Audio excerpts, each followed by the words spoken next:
Mobiles. Moeen mobiles. మీరు కొత్త mobile కొనాలనుకుంటున్నారా? Moeen mobiles. అయ్యో, మీ మొబైల్లో రిపేర్ వచ్చిందా? మోయిన్ మొబైల్స్. మీ మొబైల్లోని సాఫ్ట్వేర్ సరిగా పనిచేయడం లేదా? మోయిన్ మొబైల్స్. మీ పాత మొబైల్ ఎక్స్చేంజ్ చేయాలనుకుంటున్నారా? మోయిన్ మొబైల్స్. మీకు కావాల్సిన accessories, sim cards, recharge cards, ఇలా మన నందికొట్కూరు మొబైల్స్ రంగంలోని ప్రశ్నలన్నింటికీ ఒకే సమాధానం. మోయిన్ మొబైల్స్. వివరాలకు సంప్రదించండి. Moin mobiles. Shop number 4-1, Potti Sriramulu circle, KG road, Nandikotkur. Cell 9346817722 మరియు 8099660606.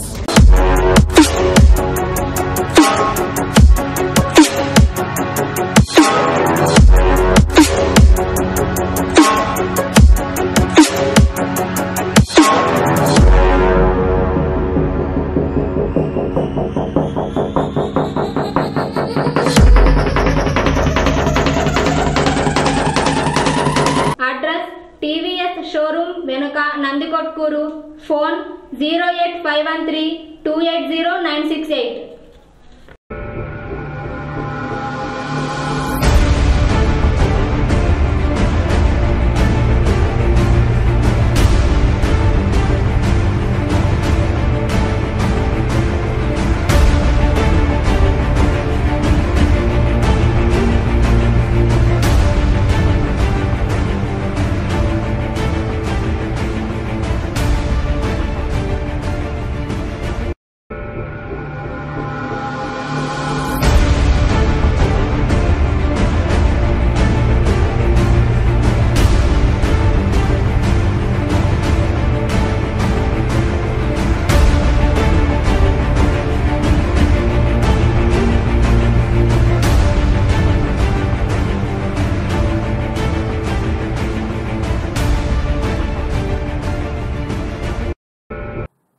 Welcome to NDK news. మన నందికొట్కూరు మన వార్తలకు స్వాగతం.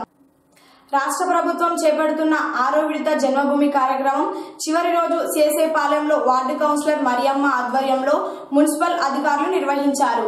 ఈ కార్యక్రమానికి municipal commissioner T Ravikumar, chairperson O Subbamma మరియు ప్రభుత్వ అధికారులు హాజరయ్యారు. రాష్ట్ర ప్రభుత్వం గత 4.5 సంవత్సరాలుగా చేపడుతున్న అభివృద్ధి సంక్షేమ కార్యక్రమాల గురించి ప్రజలకు వివరించారు. మున్సిపల్ కమిషనర్ మాట్లాడుతూ ప్రతి ఒక్కరూ ప్రభుత్వ సంక్షేమ పథకాలను సద్వినియోగం చేసుకున్నప్పుడే ఆర్థిక అభివృద్ధి సాధించుకోవచ్చని, ప్రజల శ్రేయస్సే ప్రభుత్వ లక్ష్యం. మున్సిపాలిటీ పరిధిలో దాదాపు 2500 ఎన్టీఆర్ గృహాలు మంజూరయ్యాయని, ఎవరైనా పక్క గృహాలు లేని వారు దరఖాస్తు చేసుకుంటే మంజూరు చేస్తామని ఆయన వెల్లడించారు. అంతేకాకుండా మున్సిపల్ పరిధిలో సీసీ రోడ్లు, డ్రైనేజ్లు మరియు ఎల్ఈడి వీధి లైట్ల లాంటి అనేక అభివృద్ధి కార్యక్రమాలను చేపట్టామని ఆయన తెలియజేశారు. వార్డు ప్రజలు పలు సమస్యలతో కూడిన వినతి పత్రాలను అధికారులకు అందజేశారు. ఈ కార్యక్రమంలో మున్సిపల్ మేనేజర్ బేబీ మరియు అధికారులు పాల్గొన్నారు.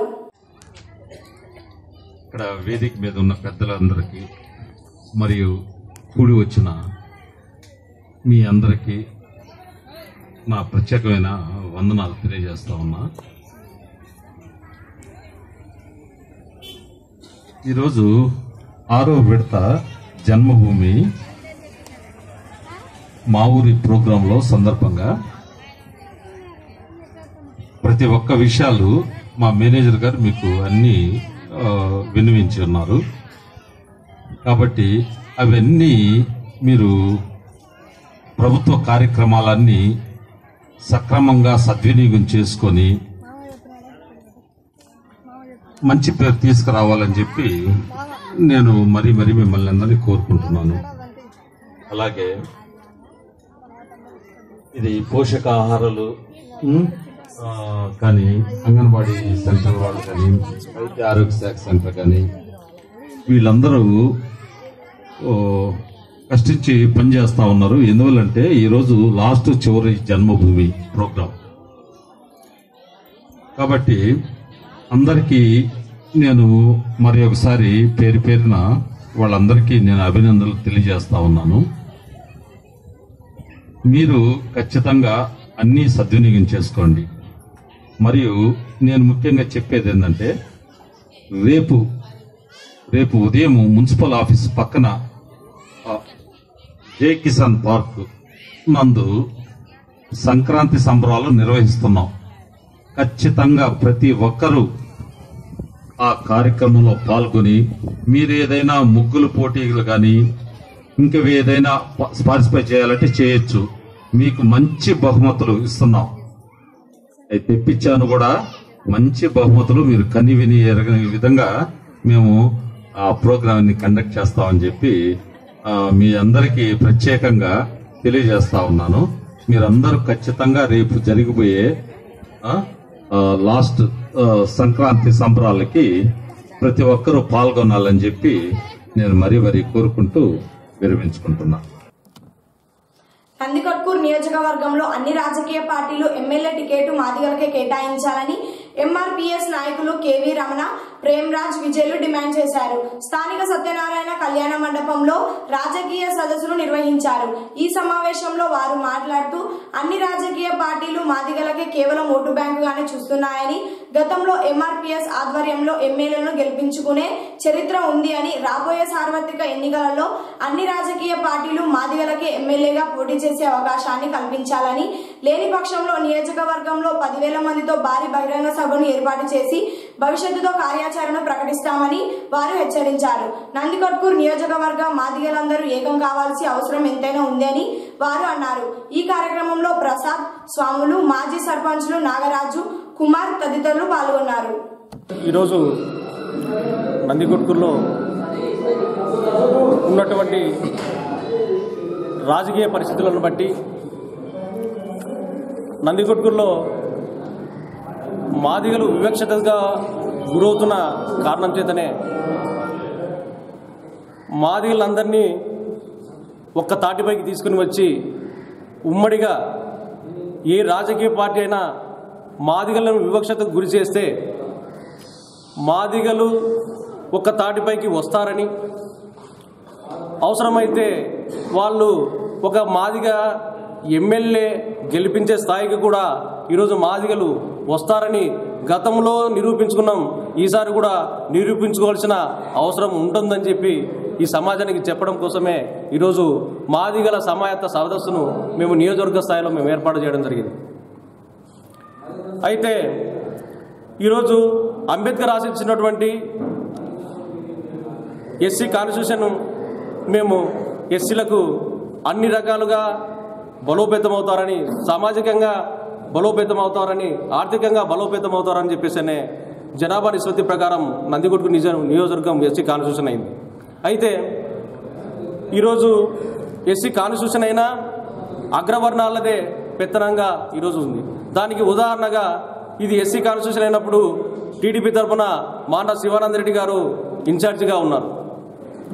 అదే ప్రతిపక్షాన్ని దీన్ని తిప్పికొట్టాలన్నా, దీన్ని విమర్శించాల్సిన బాధ్యత ఉన్న వైఎస్ఆర్సీపీ చూసుకుంటే వైఎస్ఆర్సీపీలో కూడా ఈరోజు సిద్ధార్థ రెడ్డి గారు సమన్వయకర్తగా ఉన్నారు.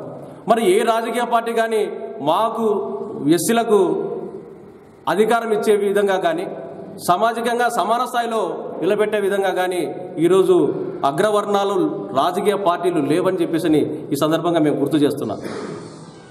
ఎస్సీలు ఆర్థికంగా బలోపేతం కావడానికి కానీ మాకు కొన్ని సంవత్సరాలుగా మాకు ఇస్తున్నప్పుడు ఈ ఎస్సీ కాన్స్టిట్యూషన్కు సమన్వయకర్తలుగా, ఇన్ఛార్జీలుగా ఎస్సీలను పెట్టుకోకుండా మరి అగ్రవర్ణాల్లో పెత్తనం చేసుకుంటున్నప్పుడు మరి ఎస్సీ కాన్స్టిట్యూషన్ మీరు ఎందుకు ఇంప్లిమెంట్ చేయాల్సిన పరిస్థితి ఎందుకు వచ్చింది? మరి మమ్మల్ని బలోపేతం చేస్తున్నాం, మీకు ఎస్సీలు రిజర్వేషన్ మేము ఇస్తున్నాం కదా అని చెప్పేసి మీ అగ్రవర్ణ రాజకీయ నాయకులు ఎందుకు ఏడుస్తున్నారు మా పైన?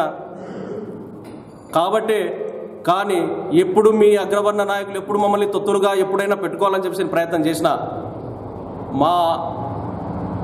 మాదిగ రిజర్వేషన్ పోరాట సమితి తరఫున ఏ రాజకీయ పార్టీ అయినా కూడా మమ్మల్ని వివక్షతకు గురి చేసినా, మాదిగలను పక్కకు పెట్టాలని ప్రయత్నం చేసినా, కాకపోతే కేవలం మాదిగలను ఓటు బ్యాంకు మాత్రమే చూసుకొని రాజకీయ పార్టీలను వాళ్ళని వాడుకుందామని చెప్పేసి ప్రయత్నం చేసిన మాదిగ రిజర్వేషన్ పోరాట సమితి మిమ్మల్ని ఊరికే ఉండదు.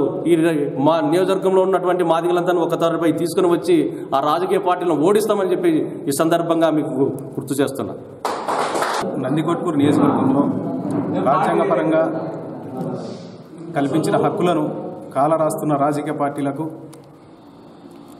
త్వరలోనే బుద్ధి చెప్పే సమయం ఆసన్నమైందని ఎంఆర్పీఎస్ తరఫున తెలియజేస్తున్నాము. ఇక్కడ దళితులను ఓటు బ్యాంకుగా వాడుకొని జెండాలు మోసిన నాయకులను వదిలిపెట్టి కండువాలు మార్చే వారికి పార్టీ పదవులు ఇస్తున్నారు.